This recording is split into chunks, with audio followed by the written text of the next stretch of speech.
अस्सलामुअलैकुम। कैसे आप तमाम लोग? उम्मीद करता हूँ कि सारे लोग खैर आफियत से होंगे। आज की इस वीडियो में हम लोग चैप्टर नंबर 9 को कवर करने जा रहे हैं। इससे पहले हम लोगों ने 1 से 8 चैप्टर तक पढ़ लिया है। अगर आप में से जो भी नहीं पढ़ा है तो उसका लिंक मैं डिस्क्रिप्शन बॉक्स में डाल दे रहा हूँ। आप लोग जो है आसानी से टोटल के चैप्टर्स को कवर कर सकते हैं। और बाकी जो भी मुकम्मल कोर्स करना चाहते हैं इस नंबर पे आप लोग संपर्क करें। आपको इसमें कुछ फ़ी लगेंगे, मैं पहले ही बता दे रहा हूँ। अगर आप लोग मुकम्मल कोर्स करना चाहते हैं तभी इस नंबर से संपर्क करें। तो हम लोगों का इसमें जो है सब्जेक्टिव का सेशन चलता है, यानी इसमें सिर्फ हम लोग सब्जेक्टिव पढ़ते हैं और ऑब्जेक्टिव अलग से पढ़ते हैं। इसलिए हम लोग क्या पढ़ेंगे इसमें, सिर्फ सब्जेक्टिव। जो भी चाहे ऑब्जेक्टिव पढ़ना आप लोग इसको एक बार देख सकते हैं अपने से। और जो भी लाइव क्लास करना चाहते हैं तो डिस्क्रिप्शन बॉक्स में लाइव क्लास का लिंक मैं डाल दूंगा, लाइव क्लास चैनल डाल दूंगा। आप लोग जो है उस चैनल को सब्सक्राइब करके आसानी से लाइव क्लास में ज्वाइन हो सकते हैं। और बाकी आप लोग जो है अपने से ये सारा ऑब्जेक्टिव को देख लें, ठीक है। 15 तक ऑब्जेक्टिव है टोटल। अब आइए हम लोग सब्जेक्टिव क्वेश्चन को कवर करेंगे। काफ़ी सारा डिमांड था आप लोगों का कि सब्जेक्टिव क्वेश्चन लाइए, इस वजह से मैं क्वेश्चन लेके आया हूँ। और काफ़ी दिनों के बाद देखिए, वीडियो लेट होने का रीज़न ये होता है कि आप लोगों से डिमांड रखा जाता है कि जितना जल्दी वीडियो को लाइक करते हैं और अपने फ्रेंड तक शेयर करते हैं, जितना जल्दी जो है वीडियो चलने लगता है उतना जल्द जो है आप लोगों को नेक्स्ट वीडियो मिलेगा। इसलिए आप लोगों के ऊपर डिपेंड करता है। अगर आप लोग अगली वीडियो जितना जल्दी चाहते हैं उतना जल्द इस वीडियो को लाइक कीजिए, शेयर कीजिए और अपने सभी फ्रेंड तक एक बार वीडियो को जम के शेयर कर दीजिए। चलिए देखते हैं हम लोग सबसे पहले मुख्तसर तरीन सवालात मा जवाबात। इसी को इंग्लिश में कहेंगे very short type question with answer. आइए सवाल नंबर 1 को देखते हैं। सवाल नंबर 1 में है, सैयद अजीज़ अहमद किस ओहदे से सुबकदोश हुए, किस ओहदे से रिटायर हुए? जवाब दिया है डायरेक्टर के ओहदे से जो है रिटायर हुए। उसके बाद नेक्स्ट क्वेश्चन नंबर 2 में, उनका नवासा टेलीविज़न पर क्या देख रहा था? जवाब है लॉ ऑन इंटरनेट देख रहा था। सवाल नंबर 3, रवि रंजन कौन थे? रवि रंजन अजीज़ अहमद के पुराने जर्नलिस्ट दोस्त थे। सवाल नंबर 4, क्या डायरेक्टर की बात सुनकर वह सन्नाटे में आ गए? यानी डॉक्टर की बात सुनकर वह सन्नाटे में आ गए कौन? तो आपका अजीज़ अहमद। तो ये हाँ, इसका क्या हो जाएगा राइट आंसर? जवाब हाँ, डॉक्टर की बात सुनकर अजीज़ अहमद सन्नाटे में जो है आ गए। अगला क्वेश्चन सवाल नंबर 5 में, कि उनका अपना एक और पुराना साथी क्या था? जवाब है ट्रांजिस्टर। क्या है? ट्रांजिस्टर जो है इसका पुराना साथी था। किसका? तो रजीज़ अहमद का, ठीक है। सॉरी, रजीज़ बोल रहे हैं, अजीज़ अहमद का। उसके बाद अगला क्वेश्चन क्या है कि ट्रांजिस्टर जाने के बाद क्या उनके चेहरे पर फातिहा चमक थी? यानी यहाँ पे कह रहा है कि ट्रांजिस्टर जो है मिल जाने के बाद क्या उनके चेहरे पर फातिहाना चमक थी? तो जवाब दे रहा है हाँ, उनके चेहरे पर जो है फातिहाना चमक थी। अगला सवाल नंबर 7, भोले बिसरे गीतों का प्रोग्राम कितने बजे ख़त्म हो गया? जवाब है सुबह के 8:30 बजे। तो सुबह के 8:30 बजे, मुझे थोड़ा डाउट लग रहा है, आप लोग बताएं कि सुबह के 8:30 बजे सही है या फिर गलत है। 1 मिनट, मैं ही बता दे रहा हूँ, थोड़ा सा वेट करें आप लोग।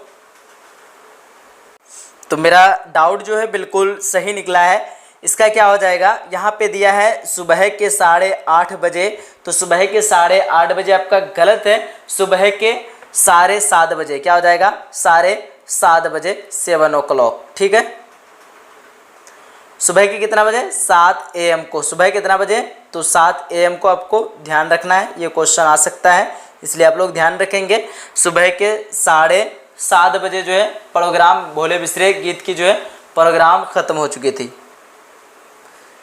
अब अगला सेशन क्या है आपका? मुख्तसर सवालात मा जवाबात का, जिसमें आपका 2 नंबर का क्वेश्चन पूछता है। आइए देख लेते हैं मुख्तसर सवालात को थोड़ा स्पीड से। क्या कह रहा है? डायरेक्टर जनरल सैयद अजीज़ अहमद लोगों के जहनों से क्यों फरामोश हो गए? जवाब दे रहा है डायरेक्टर जनरल सैयद अजीज़ अहमद लोगों के जहनों से इसलिए फरामोश हो गए कि सुबकदोश के बाद, रिटायर होने के बाद इन्होंने गाड़ी रखना छोड़ दिया। क्या कह रहा है कि इन्होंने जो है गाड़ी रखना छोड़ दिया, या तो लोगों से मिलना मिलाना जो है कम हो गया। लोगों से जो है मिलना मिलाना जो है छोड़ दी कम हो गया। उसके बाद आगे कह रहा है इसलिए लोग भूल गए, इसलिए क्या कहें, लोग भूल गए कि वह डायरेक्टर जनरल भी थे। जनरल का मतलब आपका क्या होता है, आगे बताऊंगा आप लोगों को। क्या कह रहा है, आगे कह रहा है कि वह गोशा नशी हो गया और नेम प्लेट भी लगाया तो सिर्फ अजीज़ अहमद का, जिसके क्या कह रहा है कि अजीज़ अहमद का, जिसके नतीजे में लोग लोग जो है ये भूल गए कि वह सैयद जो है ज़ादे भी थे, यानी सैयद के ख़ानदान से थे। यहाँ तक कि लोग यह भी भूल गए कि वह अजीज़ अहमद भी थे। उसके बाद आगे कह रहा है कि मर्दुम फरामोशी इस मुकाम पर पहुँच गई कि अब लोग उनके ज़ात को भी भूल गए। ठीक है, यहाँ लाम है, आपको ध्यान रखना है, भूल गए तो यहाँ से था। तो जनरल का मीनिंग क्या होता है, पत्रकार। आप लोग जानते हैं ना पत्रकार को, पत्रकार तो जानते होंगे, जनरल नहीं जानते हैं तो। और हिंदी में दूसरा मीनिंग उसको कह सकते हैं आप लोग सहाफ़ी। पत्रकार को दूसरा मीनिंग क्या कह सकते हैं आप लोग, सहाफ़ी। और इसमें कहें तो आप जनरल कह सकते हैं। ठीक है, अब अगला क्वेश्चन है कि हमद से अगला क्वेश्चन यहाँ पे होगा आपका सवाल नंबर 2 में। यहाँ पे सवाल नंबर 2 क्या है कि आप डायरेक्टर की लाश कब तक कंधे पर लिए फिरेंगे, यह बात बीवी ने सैयद अजीज़ अहमद से क्यों कही। तो आपको जवाब देना है। जवाब में है क्या है कि यह बात बीवी ने सैयद अजीज़ अहमद से इसलिए कही कि डायरेक्टर के ओहदे से रिटायर होने के बाद सैयद अजीज़ अहमद तकरीबन बेकार हो गए थे और अक्सर दोनों मियाँ बीवी पीरी की वजह से, यानी बूढ़े की वजह से बीमारी भी रहने लगे थे, इसलिए तंगी में गुज़र बसर होती थी। यानी काफ़ी सख्त मुश्किल में जो है उनकी गुज़र बसर होती थी, रुपये पैसे की जो है तंग हो गया था। और आगे कह रहा है कि इधर डायरेक्टर साहब सोचते थे कि अब कोई काम भी करेंगे तो वह डायरेक्टर से कमतर दर्जे का ही होगा, इसलिए वह किसी भी काम को अपने मुआयार से पस्त समझते थे। यानी पस्त का मतलब क्या होता है, नीचा समझते थे, अपने मुआयार से जो है नीचा समझते थे। इसलिए वह तंगी से गुज़र बसर को कमतर मुआयार के काम में सबकी उठाने से बेहतर समझते थे। इस वजह से बीवी ने सैयद अजीज़ अहमद को समझाया कि डायरेक्टर्स के लाश को कब तक ढूंढते रहेंगे। ये देखिए, पढ़ने का आपका फ़ायदा क्या है कि हम लोग ऑब्जेक्टिव के सेशन में क्या करते हैं, मुसन्निफ़ का तारुफ कर लेते हैं, मुसन्निफ़ के बारे में जान लेते हैं और कहानी को नहीं पढ़ते हैं। बट कहानी को आपको यहाँ पे जो है क्वेश्चन आंसर कराया जा रहा है, तो बिल्कुल पूरा कहानी का निचोड़ इस क्वेश्चन आंसर से आप लोगों को मिल जाएगा, पता चल जाएगा कि आखिर इसमें जो है अजीज़ अहमद की कहानी में इसमें जो क्या आखिर कहना चाहता है। और इनके मुसन्निफ़ तो आप लोगों को पहले ही मालूम हो चुका है, शफ़ी जावेद है। और ये कहानी का नाम है, अफसाना ही कहेंगे इसको, तो इस कहानी का नाम क्या है, भोले बिसरे गीत। ठीक है, और ये जो है इसका किरदार, आपसे क्वेश्चन इस तरह का भी आएगा कि भोले बिसरे गीत, इसके किरदार कौन है, तो आप लोगों को बता देना है इसका किरदार कौन है। वही आपका यहाँ पे आप देखें ना, इसको कहाँ गया, हाँ, अजीज़ अहमद। देखिए इसका किरदार कौन है, जनरल सैयद अजीज़ अहमद। ठीक है, यही किरदार है, क्योंकि कहानी पे जिसका नाम सबसे ज़्यादा आए, जिसके ऊपर बनाया जाए, वही क्या रहता है, किरदार रहता है। जब भी आपको किरदार पूछ दिया जाए, ज़्यादातर जो है क्वेश्चन आता है किरदार से, आप लोगों को ध्यान रखना है। किरदार सबका जो है जितना भी कहानी हो, उस कहानी से आप लोगों को किरदार को ध्यान रखना है। यानी इसमें जो है मेन जो है डायरेक्टर कौन है, इस कहानी में जो है मेन किसके बारे में कहानी बताया जा रहा है। ठीक है, वही किरदार हो जाते हैं। अगला देखते हैं, सवाल नंबर 3 है, आप बहुत काबिल और बने दानिश्वर हुआ कीजिए। ठीक है, ये कौन कह रहा है, बेटा कह रहा है। असल बात यह है कि आपको मादी फ़ायदा क्या हुआ, बेटे ने यह बात क्यों कही, यानी अपने वालिद साहब को, अजीज़ अहमद को बेटे ने यह बात क्यों कही।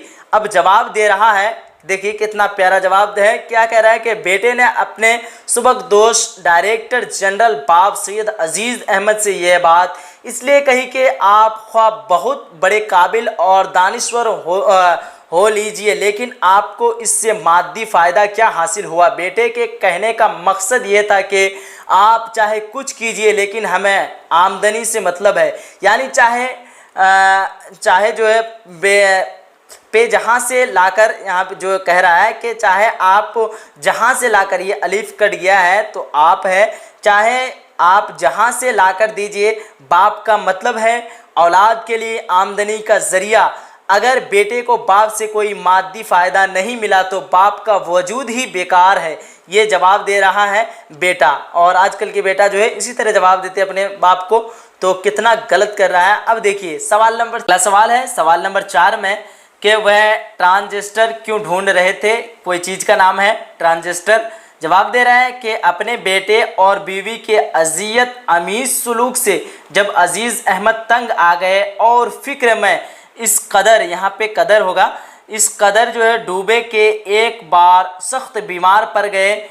ईसीजी या क्या कह रहा है, ईसीजी कराया और डॉक्टर को दिखाया तो डॉक्टर ने एक ख़तरनाक बीमारी का इशारा दिया और सिगरेट, जो उनका पुराना साथी था, यानी अजीज़ अहमद को सिगरेट पीने का लत था, यही कह रहा है कि पुराना साथी था जिससे तन्हाई में गम गलत किया करते थे। यानी जब अकेला पड़ जाते थे अजीज़ अहमद तो सिगरेट को पी करके अपने तन्हाइयों का जो है यहाँ पे क्या कर रहा है कि गम भुलाया करते थे।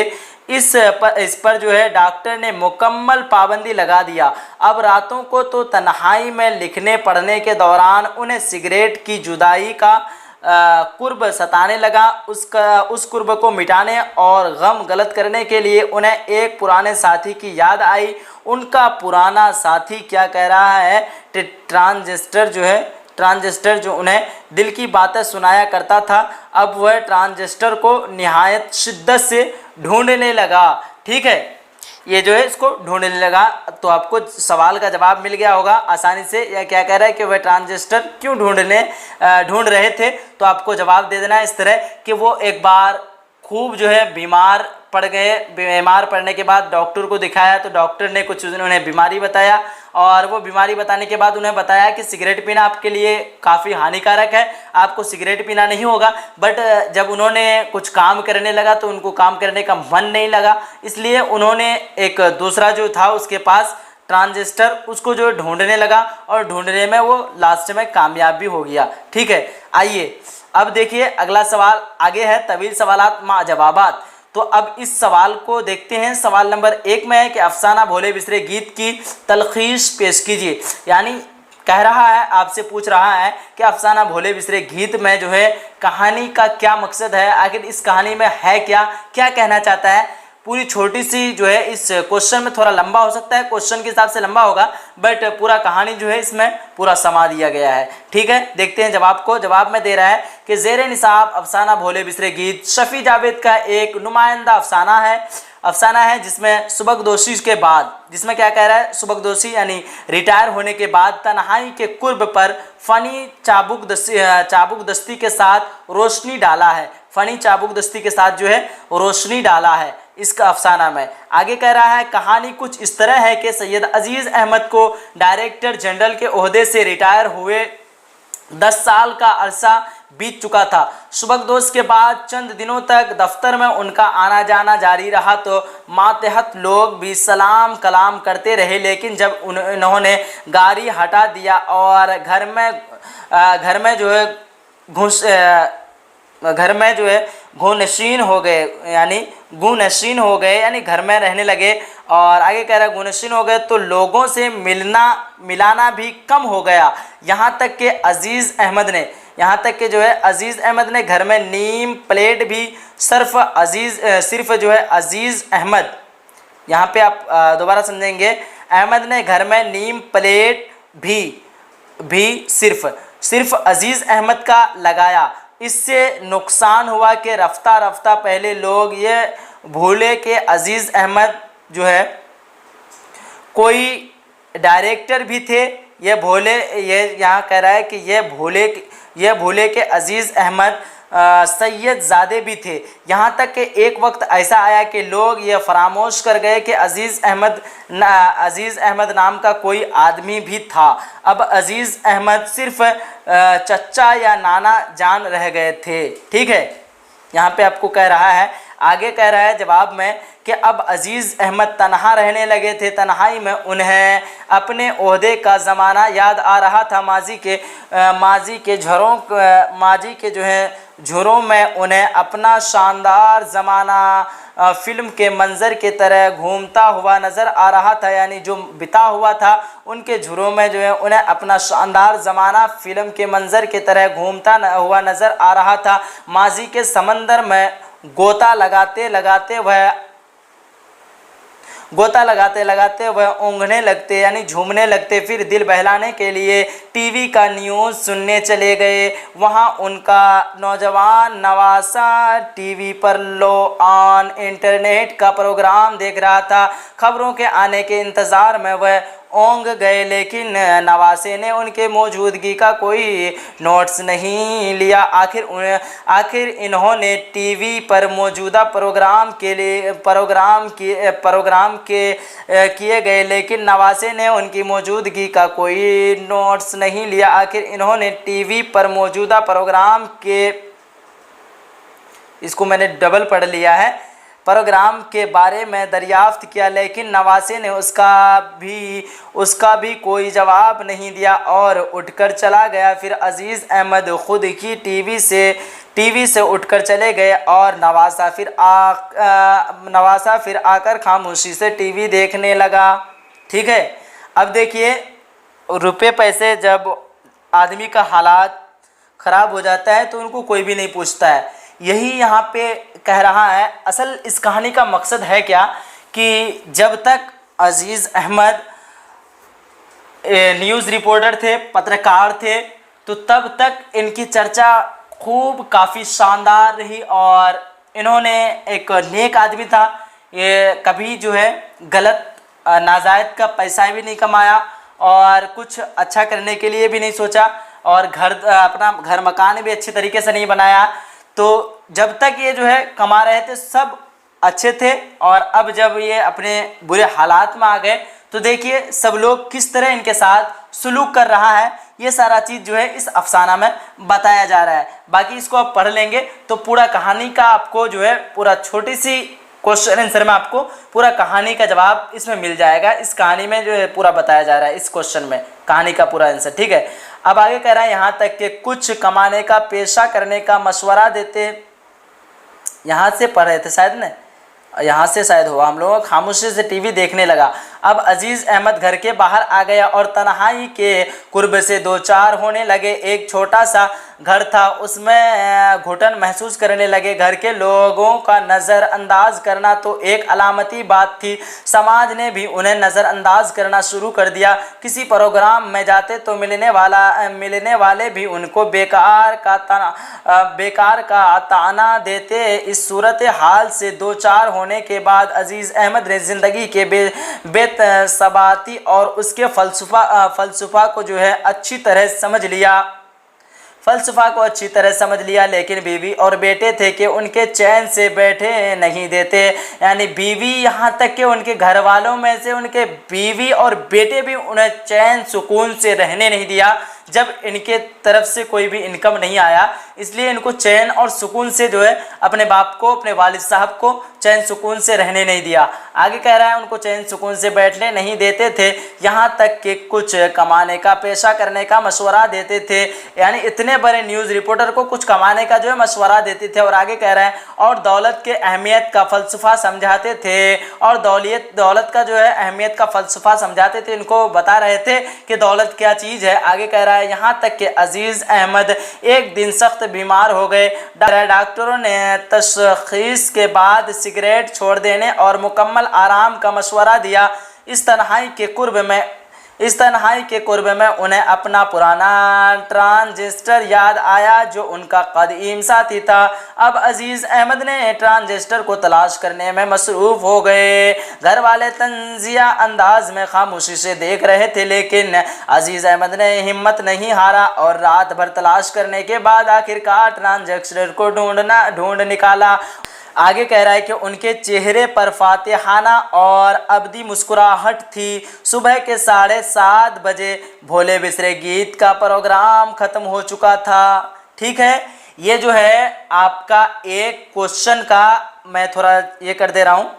तो यहाँ देखिए, ये क्वेश्चन आपका क्वेश्चन नंबर 1 था तवील सवालात में। पूरा क्वेश्चन ये अगर आप कहानी को पढ़ेंगे तो कम से कम 3 पेज में होगा, बट यहाँ पे जो है इस सवाल का जवाब में थोड़ा सा 1 पेज में ही पूरा कहानी को जो है समझा दिया है। यानी इस कहानी में कहने का मकसद क्या है, क्या कहना चाहता है क्या, असल किरदार क्या है, सारा चीज़ जो है ये क्वेश्चन पढ़ के हम लोगों को मालूम हो चुका है। तो ये क्वेश्चन आप लोगों के काफ़ी इंपॉर्टेंट है, एक बार पढ़ लेंगे तो कहानी पढ़ने की ज़रूरत नहीं पड़ेगी और टाइम का भी आपका बचत होगा। आइए अब सवाल नंबर 2 को देखेंगे। सवाल नंबर 2 में है कि सैयद अजीज़ अहमद के किरदार पर अपने ख्यालात कलमबंद कीजिए। यानी सैयद अजीज़ अहमद के पे जो है किरदार पर आपको अपने से लिखने बोल रहा है, कलम बंद करने बोल रहा है। तो आपको 5 नंबर का जवाब है, उसी हिसाब से आपको जवाब देना है। कह रहा है कि पेश नज़र अफसाना भोले बिसरे गीत शफी जावेद के फनकाराना सलाहियत का उम्दा नमूना है।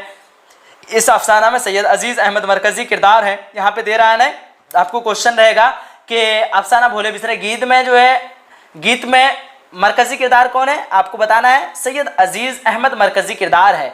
उसके बाद आगे क्या कह रहा है कि अफसाना के सारे किरदार उसी किरदार के इर्द गिर्द घूमते हुए नज़र आते हैं। सैयद अजीज़ अहमद अपने उरूज के ज़माने में डायरेक्टर जनरल के परोकार ओहदे पर नज़र आते हैं। इस परोकार ओहदे से सुबकदोश होने के बाद रफ्ता रफ्ता लोगों के हाफ़ज़े से फरामोश होने लगते हैं। इसके अलावा वह सैयद अजीज़ अहमद बेटा बीवी और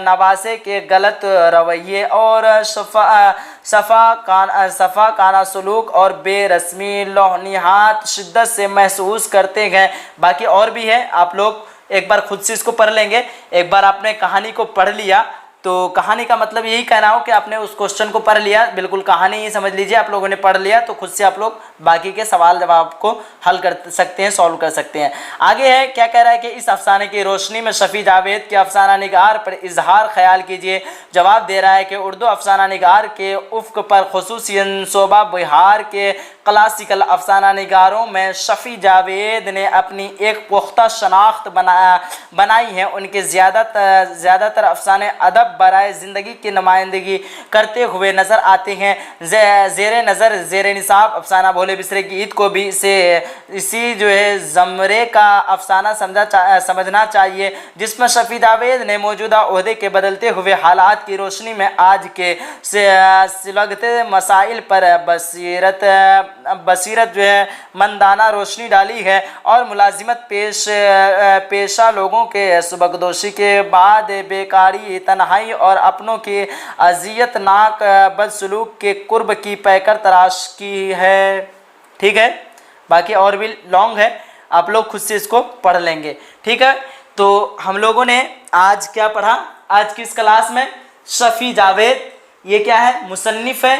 किसको लिखने वाले, तो भोले बिसरे गीत। और भोले बिसरे गीत के जो है किरदार कौन है, तो आप लोगों ने अभी अभी पढ़ा अजीज़ अहमद।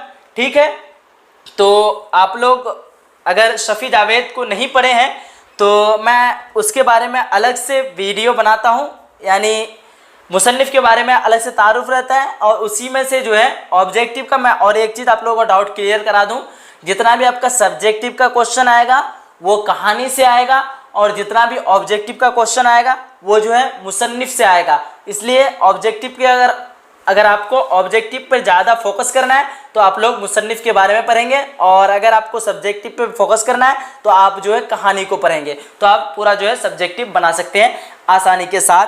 बाकी मेरा मशवरा ये है कि ज़्यादातर आप लोग ध्यान दें ऑब्जेक्टिव की तरफ। ठीक है, चलिए फिर मिलते हैं एक नेक्स्ट क्लास में, जब तक के लिए खुदा हाफिज़, जय हिंद, जय भारत। जो भी PDF लेना चाहते हैं इस नंबर से आप लोग रब्ता करेंगे। नंबर दोबारा लिख दे रहा हूँ मैं, 950 821 47 60। ये मुकम्मल नोट्स PDF आपको इस नंबर पे प्रोवाइड कर दिया जाएगा।